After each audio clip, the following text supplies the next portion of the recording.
So, let's dive into this twist in the Trump administration's handling of Abrego Garcia, where it seems Trump's very public stance has taken a major 180. Yeah, right. It's fascinating. Initially, the narrative was that Garcia would just rot in jail in El Salvador, but now we've got hints of diplomatic moves to secure his release. Exactly. And it's really interesting considering that the initial position from the Trump side was super hardline. I mean, they even had these theatrical moments in the Oval Office making grand statements. For sure, it's like they were trying to play the tough guy while on camera. But then all that changed when Judge Wilkinson and the Fourth Circuit stepped in with a stern ruling. Yes, oh yes, Judge Wilkinson, who, isn't shy about his conservative roots, really laid down the law.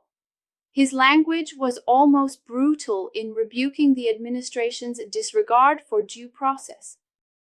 Right. I find it interesting how he pointed out that the government's attempt to sidestep the constitutional rights was, well, utterly out of step with basic due process.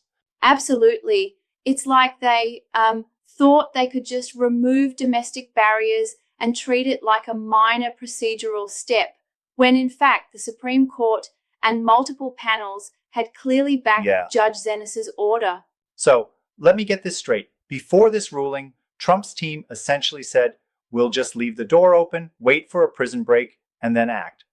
But now they're talking about engaging in actual diplomatic efforts? Precisely. It's reminiscent of a scenario where a TV executive suddenly scrambles to change the script mid-air.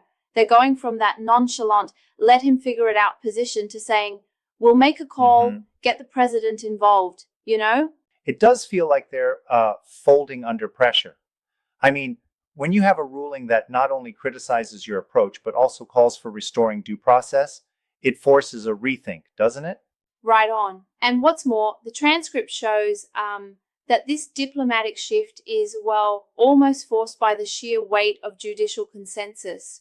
Over 100 judges and panels are all saying, we must uphold the order.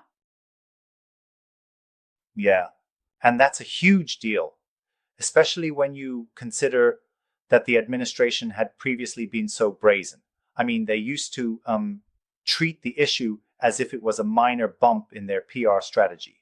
Exactly. And then there's that whole preposterous spin on Garcia's background, the whole MS-13 narrative, which they tried to use to justify their actions. But clearly, due process was being compromised, as multiple courts have pointed out. Yeah, right.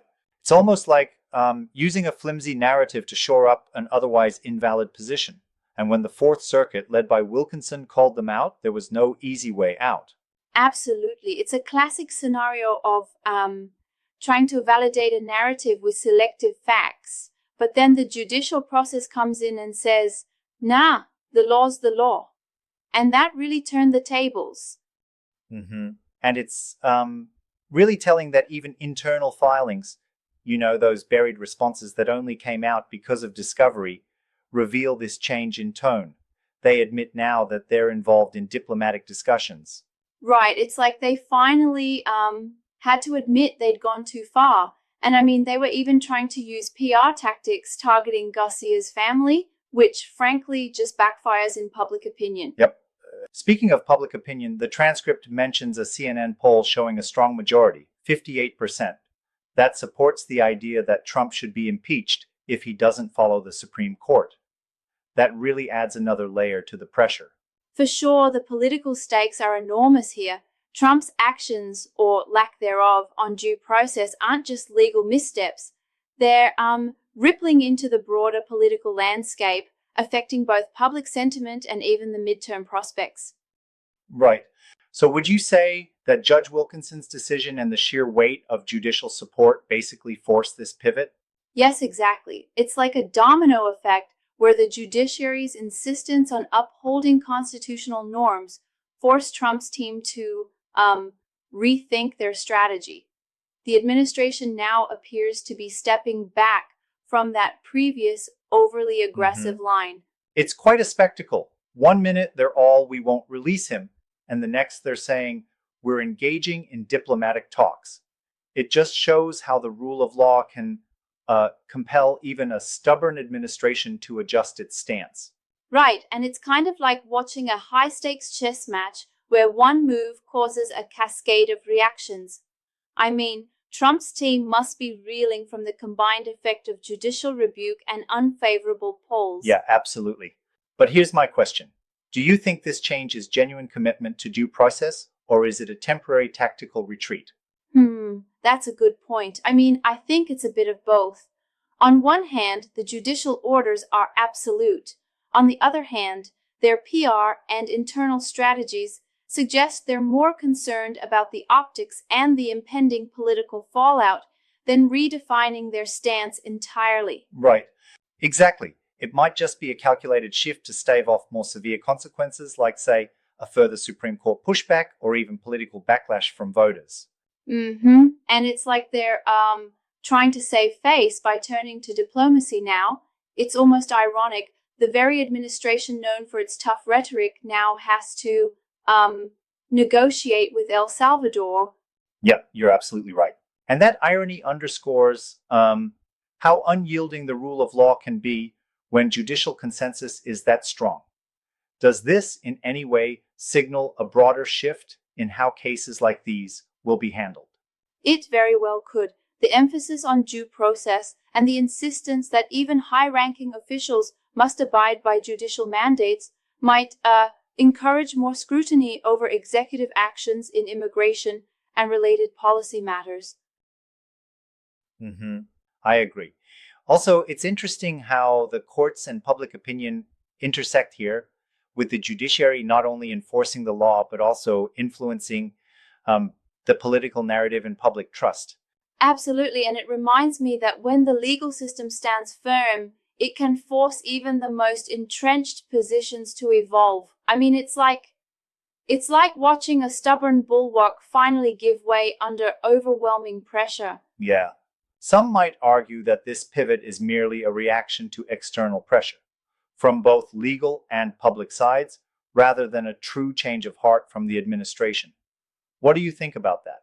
I think that's a fair critique. It's hard to see long-term commitment when the move seems so reactionary. They're not so much embracing due process as they are trying to avoid further legal and political blows. Exactly. So, in a way, while the judicial ruling has forced a change, the administration's core ideology might still be unchanged, lurking beneath this tactical adjustment. Precisely. It's a classic case where policy fails to match ideology, and the optics force a temporary pivot without a fundamental shift in principles. And with public polling now clearly tilting against them, I imagine this isn't the end of the story. More adjustments and perhaps more legal battles to come. No doubt about it. The legal arena has clearly drawn lines here that are difficult for any administration to cross without consequence. It'll be interesting to see how this evolves, especially if more court rulings and further public opinion come into play. Right, exactly. Well, this definitely gives us a lot to mull over, particularly about the balance between executive power and judicial authority. Absolutely. And it's a reminder that no matter how high the office, the law remains our steadfast anchor. For sure. Thanks for walking through this complex issue. I can't wait to see how the next chapter unfolds in this high-stakes legal drama.